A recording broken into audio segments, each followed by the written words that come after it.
Scenes from the Exchange Express on MacArthur Road. Hunt Brothers Pizza is the newest food concession offered by the Exchange. Hello and welcome to Meade Week. I'm Brian Spann. Also this week, details on this year's Red, White, and Blue celebration, some vintage video for Meade from 1918, and there's a blood drive coming up. These stories and more, but first, last week Fort Meade hosted the 35th Annual Military Order of the World Wars Massing of the Colors. More than 40 color guards from across Maryland participated in the event that serves as Fort Meade's Memorial Day remembrance. Featured performers included the U.S. Army Field Band and the Old Guard Fife and Drum Corps from Washington. This year's guest speaker was Benjamin Brooks, a Maryland state senator and a Vietnam War veteran. As a Vietnam veteran, I remember well the feelings of coming home to a divided country. But today, seeing these colors united in reverence reminds me, and perhaps reminds all of us, that America can come together, especially when we remember the men and women who gave all for it. Some known, some unknown, but all remembered. In a related story, the Howard County Veterans Foundation is holding a groundbreaking ceremony June 12th to kick off construction of the Howard County Veterans and Military Families Monument. Here's a story from our archives about the monument.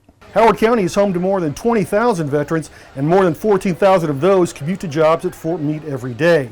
The Howard County Veterans Foundation is a nonprofit organization that advocates on behalf of veterans living in Howard County. For a number of years now, dating all the way back to 2011, there has always been a dream to have a veterans monument here in Howard County, a place where everyone can come and pay their respects and their tributes and honor the service and sacrifice of our veterans as well as their families. Because as we all know, when our military deploys, there's moms, dads, sisters, brothers, grandparents, and children that pick up the mantle and carry forward. The groundbreaking takes place June 12th at 11 a.m. at the Vivian C. Milley Bailey Park in Columbia. To find out more, go to howardcountyveterans.org. On the last several editions of Meade Week, we've been promoting the many activities planned leading up to the Army's 250th birthday. This week, some details on a couple of the bigger events. First, the Chesapeake Bay Sox, previously known as the Bowie Bay Sox, are hosting a Fort Meade night Thursday, June 12th to help celebrate the Army's birthday. Families can get up to 5 general admission tickets for free. The game takes place at Prince George's Stadium in Bowie with the first pitch at 6:35. Elsewhere, Fort Meade's annual Red, White, and Blue celebration is traditionally held in conjunction with the 4th of July holiday. This year, Red, White, and Blue is part of the Fort Meade's 250th Army birthday celebration.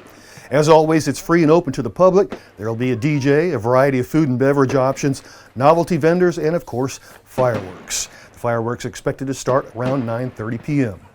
This week, MWR put tickets for the Kids Moon Bounce attraction on sale. It's half off if you buy before Red, White, and Blue. It's recommended for kids 2 to 14. For more information, call 301-677-7354.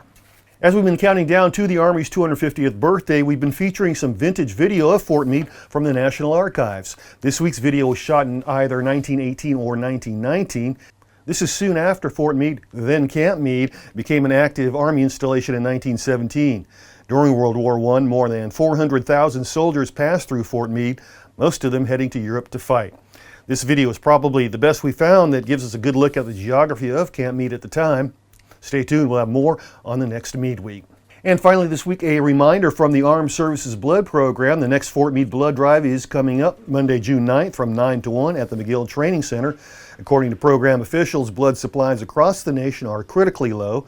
They're in dire need of all blood types, especially O and AB. We posted flyers on our social media sites with links to sign up. For more information, contact Chantel Trowell from the Defense Health Agency. And that's Meade Week for this week. I'm Brian Spann. We close with some more from the Massing of the Colors. For everyone at Meade TV and the Fort Meade Public Affairs Office, have a great weekend and a great Meade Week.